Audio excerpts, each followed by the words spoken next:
Right, it's August, it's 2025, it's Saffron Walden Common. Can only mean one thing. Why not? I'm taking a piss. Saffron Walden Car Show.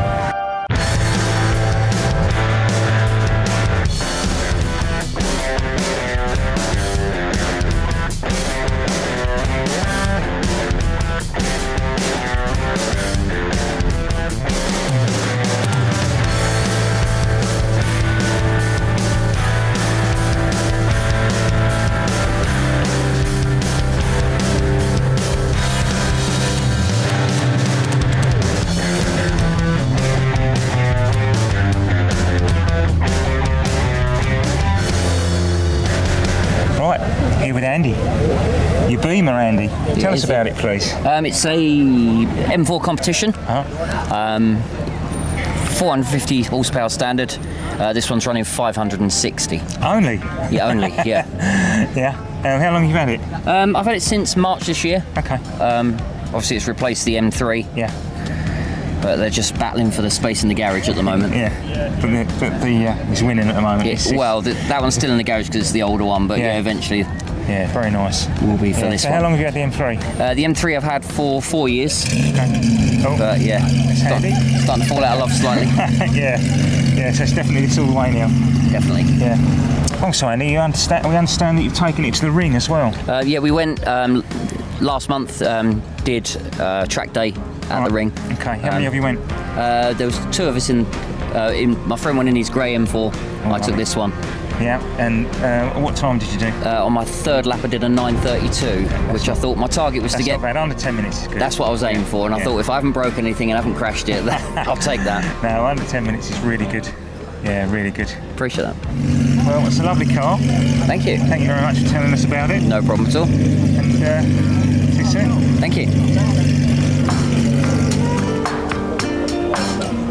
Right, so I'm standing here with Jamie and he's got a Triumph TR3. Now, you know how I feel about British sports cars. I just got drawn straight over to this. It's absolutely fantastic looking.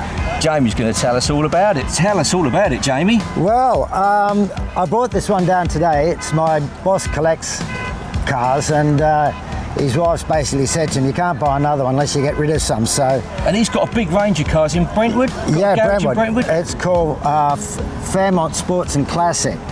But he buys them, but he's not too happy selling them. He's a bit...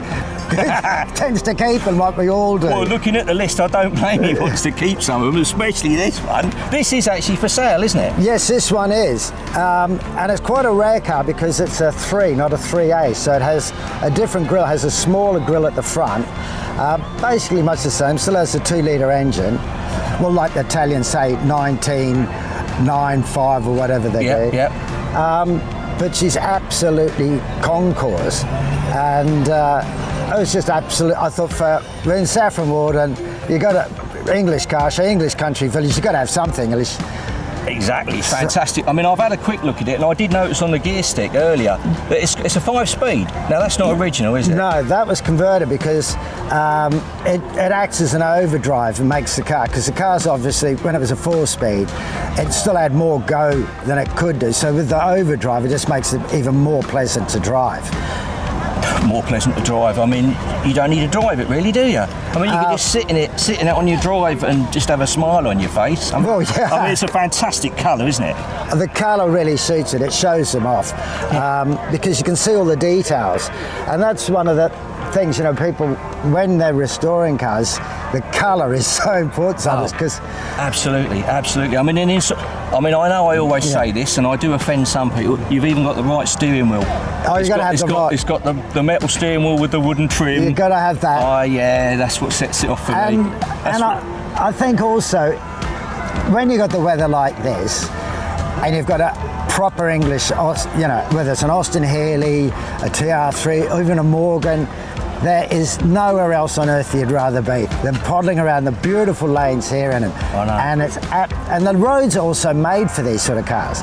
Because nowadays, if you drive around these country villages and you see all these Lamborghinis and that, They're as wide as a combine harvester. They don't get down the If they meet, it's who's going to give up. Yeah, and most of the owners are pretty stubborn, so it's basically a standoff until someone runs out of fuel. As you say, all the roads around here and on the way to Crystal and all around there, this is ideal. This is ideal, isn't it? They're brilliant. And also, the lovely thing, I mean, I've always had classic cars and restored quite a few.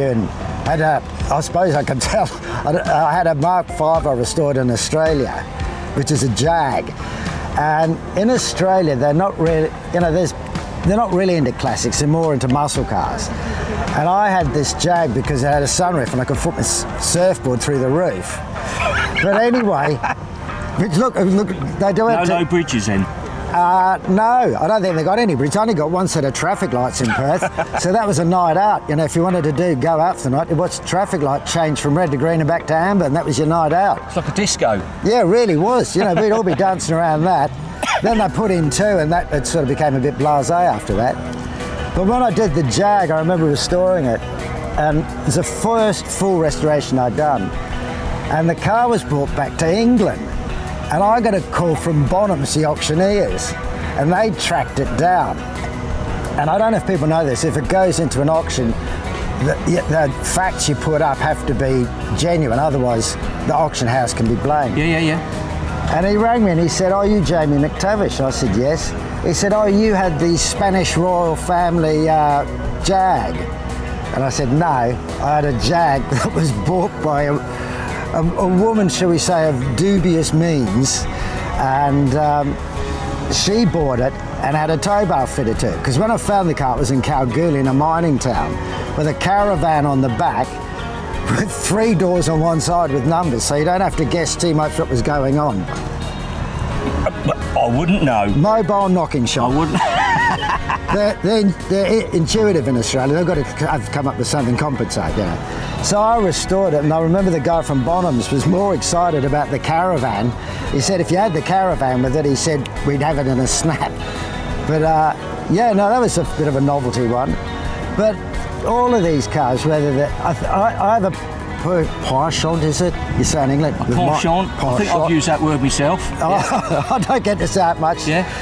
And I think the thing is, people, when England had its industry, its car industry in its heyday, we were making some of the most incredible cars in the world. And it's just a shame that it's all gone. But at events like this, you get to see some of the most beautifully designed cars in the world. And I think it was Enzo Ferrari who turned around when the E-Type came out and said it was the most beautiful car ever designed. Yeah.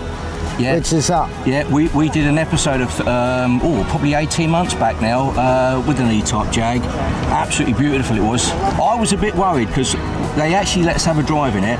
And I was looking at this old sort of 60s sports car. I was going to rattle your fillings out. I couldn't believe how smooth it was. It was such a drivable car.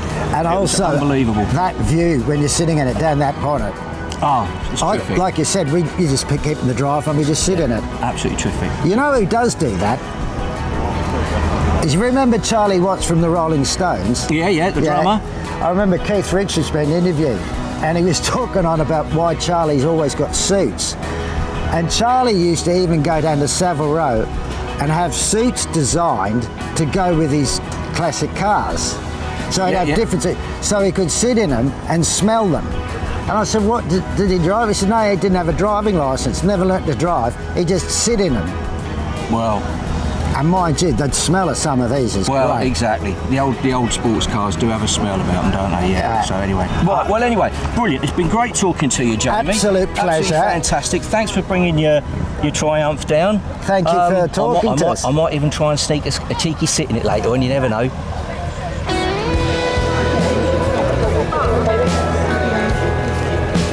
Next car on the list, Bond Bug. Mr. Robert Andrews. It's a bit notorious, this one, around the area, isn't it? Certainly is, yeah. You've been seen wearing a cape and driving around in it? No, not the cape. It's more like the Christmas costumes. Yes. So, how did you acquire it, Robert? When did you get it? Oh, yeah, thanks, that's helpful. I acquired it about 20 years ago. Yeah. I bought it from a chap in Newmarket. Who was a friend of Steve Burgess, a friend of mine. And just restored it right from scratch. and rebuilt it all. All right, so was it a runner when you got it, or? It was just about a runner, yeah. The bodywork was in such a state, the chassis was absolutely rotted completely out.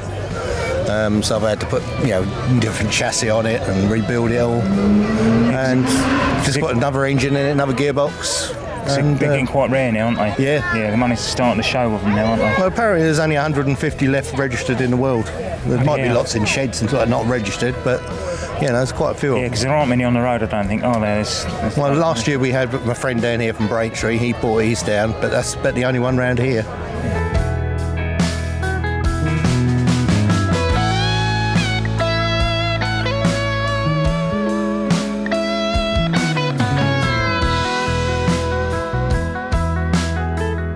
Right, I'm over here now with Mr. Rutter, Mr. Paul Rutter. Now, I've got sidetracked away from the British sports cars, like the TR3 and the Triumph Spitfires, like so, which do tend to draw me in. And I'm now looking at this, and I haven't got a clue what it is. I really haven't got a clue what it is. So hopefully, Paul will be able to explain what on earth we're looking at. What are we looking at, Paul? Hello, Mark. This is a 1930 Ford hot rod.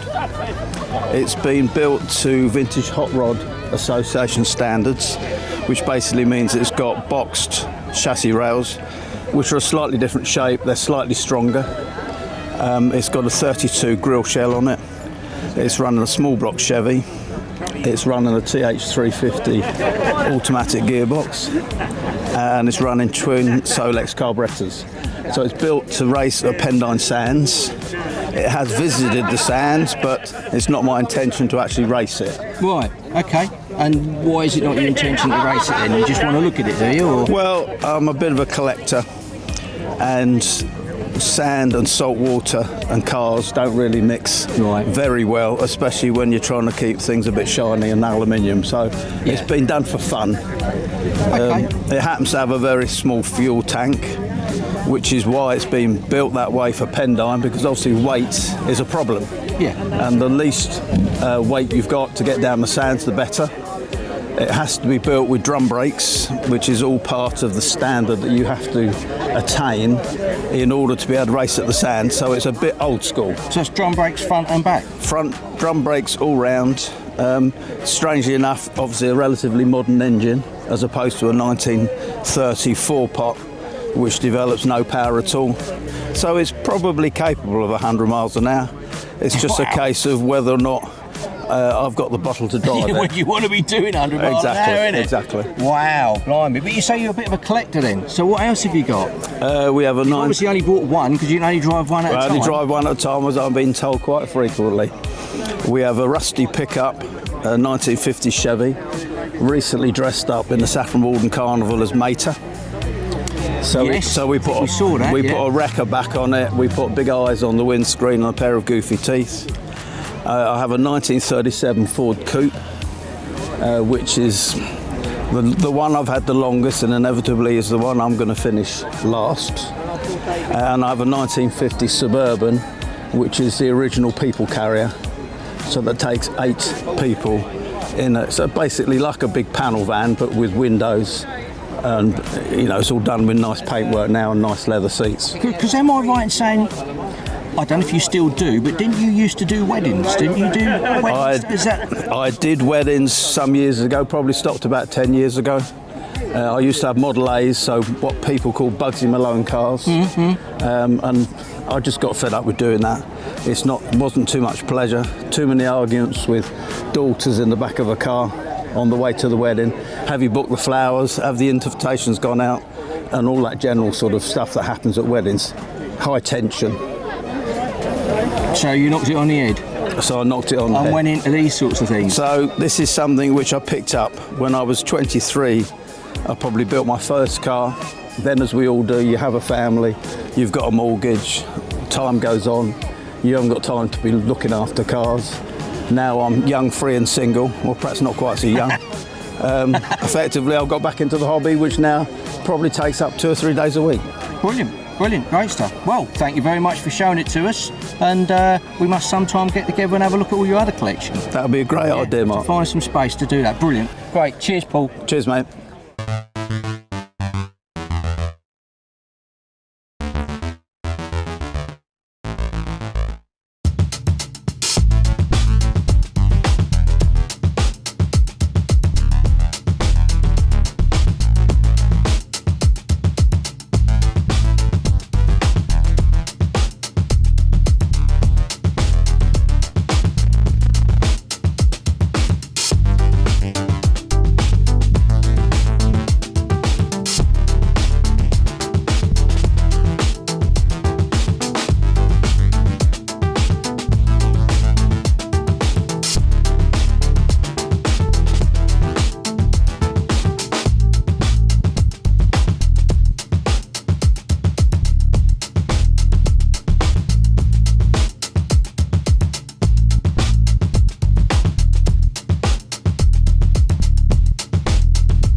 Right, people, 911. We found a 911, and we've probably found the best 911, and it's also got a nice little story to it as well. This is Sean. This is the man that built it. If you'd like to tell us about it, Sean, how it came about, and the little story you told me earlier, actually, about how much you paid for it and what happened then. I've owned the car for 5 years. I bought it as a wreck for £10,000. Someone had imported it from the States. It sat out languishing on all the online internet forums, and I was the mug that bought it. It had a lot of the wrong things with it. But selling the wrong things actually paid more or less what you bought it for, didn't it? Yeah. Well, you got to play the game. Yeah, You've got to know what you're doing with these things, because they are quite expensive to restore. Yeah. So was it an actual shack? Was it when you got it? Was it? Yeah, the bottom 9 inches of the car are all brand new. Really? Yeah, all the way through. So it took me about 2 years to get it to this state. So you've done all the bodywork, all the painting. Yes. So you haven't done what I normally do, is I paint it and then think I don't like that, and then rub it down again and paint it again. No. No, you do it right the first time. Yeah, there's a lot of paint to go on these. Yeah. Because it was fully stripped to bare metal. It's a bare metal strip. Okay. And you've got a story about the engine as well. The engine isn't quite straightforward, is it? No, it's based on a 2.3 litre ST engine that it's high compression. I've rebuilt the engine, and it's electronically fuel injected. Yes, which you showed me, and I was quite impressed with that. Yeah, very impressed with that. So we've got a fuel injected Porsche 911, 2.3 litre high compression engine. Yeah. And you built all that yourself and worked it all out yourself. Yeah. Very impressive. Done the stuff. entire car, everything. Yeah. And it's part interior and everything is easy enough to find, or? Yeah. If you know where you're looking, it's easy enough to find. But this is a 1 year only car. This is 1969. This is the first of the long wheelbase cars as well. So it's full of lots of 1 year only parts. Oh, fantastic. And you've got other Porsches as well, haven't you? I've got a 1966 911 as well. Dual wheelbase. Some people you like when you're new, some people you hate. But I hate you in a nice way. Yeah, but it's getting into the game at the right time. Yeah. You know, I've owned the 66 car for about 15, 16 years now, so. No, and they weren't worth a lot of money when I bought it. Yeah, bought it at the right time. Yeah. So have you got any other projects on the go at the moment, or this is just your main hobby? It's just a hobby. I don't do it professionally for a living. It's just a hobby, yeah. No, it is a beautiful car, Sean, it really is. And you've made a lovely job of that. And I just keep seeing little details, you know, the Triumph stuff on it and stuff, and it's very impressive. Very impressive. Thank you very much indeed for taking the time. No problem. Thank you very much. Thank you.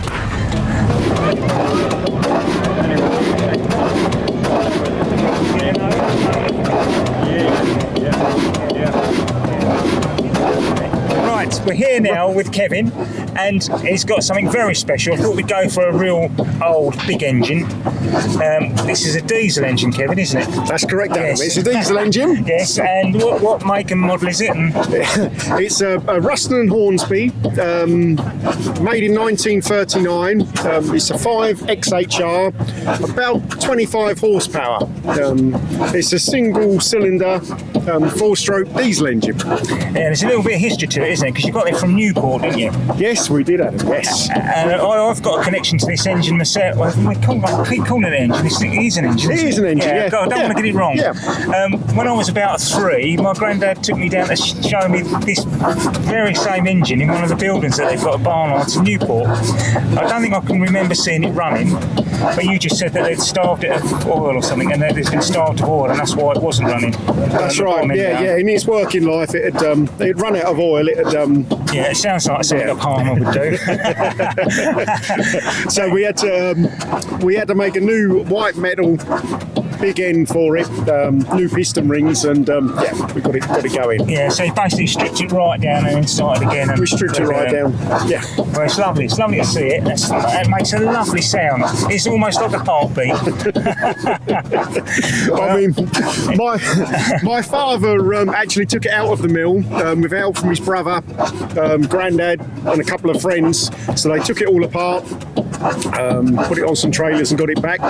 And then in the 80s, it used to be on the back of a lorry, so the whole engine bed was on the chassis of the lorry. Then the lorry got scrapped, the engine got put into storage, and then we resurrected it in 2011. Oh, blimey. Oh, bloody hell. I made the frame up that it all sits on, welded all that up over I think it was a bank holiday, Easter bank holiday, we welded all that together. We put some steel framework underneath the trailer to sort of strengthen it all up. I mean, as it sits there at the moment, it's just shy of 3.5 ton. I mean, the flywheels weigh 423 kilos each. Bloody hell. I mean, we weighed everything as we were putting it back together to make sure that we were still legal to sort of tow it. So how long did it take you to put it all back together and get it working? I think it was about a year. That's not bad. About a year from collecting it, just doing bits and pieces here and there. Just weekends, really? Just weekends, a few evenings, yeah. Yeah, we've all done that, haven't we? Right, well, that's been... So we've, That's been very nice talking to you. Thank you very much for telling us about it. Okay, and that's a lovely bit of history. Okay.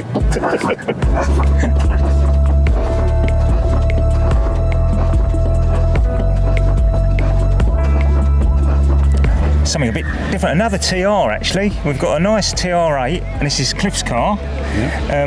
If you'd like to tell us about it, Cliff, it's looking very red today. Yeah, it's had a respray. I bought this car in 4 years ago off a fella who unfortunately died, and his daughter sold it to me, and he's done most of the restoration work, and all I had to do really, basically, was get the spray work done. I put a new vinyl roof on it, and cleaned up the engine bay and all that. But most of the work was done by him. I've had all new seals, it's all been done underneath, all resprayed. And the roof was the main bit, trying to find someone to get the roof done. Yeah, because this is the V8 version, isn't it? It is, yeah. How many miles has it done, if you don't mind me asking? This has done 90,000 miles. That's not bad, is it? But the interior's good for that mileage. Yeah, it is. It's one of the things I'm going to do is get the seats done, and get them done original. I've got a fella who I've got hold of to do them. Yeah, because I think you can still buy the tartan cloth. I think yes, you can. They manufactured it, I think, haven't they? So I think you can still get it. We've got something else to do with the TR8, and this is Sam. You've done most of the engine work though, Sam, haven't you? Yeah, pretty much. Yeah. I mean, it was always fairly in good nick when we got it. It had some electrical issues, which took a long time to figure out because it's old Lucas stuff inside there. I was led down the path of a resistor that was told it could be anywhere in the wiring loom. Yeah, because they weren't a standard. You might have two different people making the loom. They might start in a different place, and wherever it ends up, it ends up. Yeah, pretty much. So, but luckily, I ended up just being the illumination power module in the end. So, switched that out, and then she fired to life. So, that was that. I mean, but you've got a kit on it as well. Yeah, it's got the Viper body kit on it. So where did they don't originate? Most of them come from the States. Yeah, most of them came from the States, is what there was. And I think someone said there's not that many Viper kits in the UK. No. So, it does look very nice. Yeah, it does. It looks very nice. Yeah, it just needs some tidying up to do the engine. I'm going to change the HT leads, make it look smarter. I think really. Yeah, chrome airbox on it. Yeah, just do that, make it look a bit prettier. But other than that, she's a lovely runner. Yeah, it's perfectly. Nice. So it's lovely.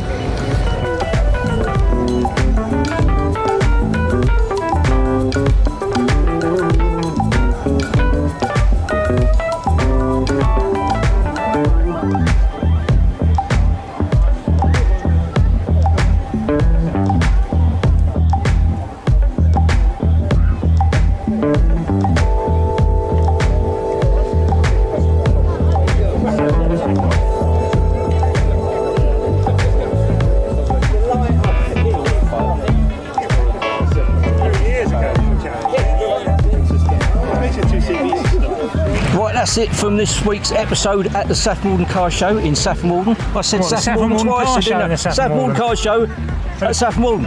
Right, do your like and subscribe. Go on. thank you so much for watching, and please give us a like and a subscribe and hit the notification bell, and that will inform you when there's another episode available to watch. Lovely, lovely. Right, outtakes are coming up now. If you look on this part of the screen, there'll be a thumbnail. The thumbnail this week as well. Come here, I'm going to tell you. The thumb week this week is going to lead you. The thumbnail this week is going to lead you off to what we did last week, which was the fastest Mini in the world. You got to watch that. Yeah, very good actually. Yeah, Bill Richards, legend. Right, so we bumped into Jamie, who has got a Triumph TR4. Now I couldn't resist. 3. Sorry? 3. It's a 3, isn't it? Sorry, start again. Do I call you Turkish? Can do if you want. So Call me anything as long as it's What am I not calling rude. What am I calling you? Don't swear it. Yeah, don't say fuck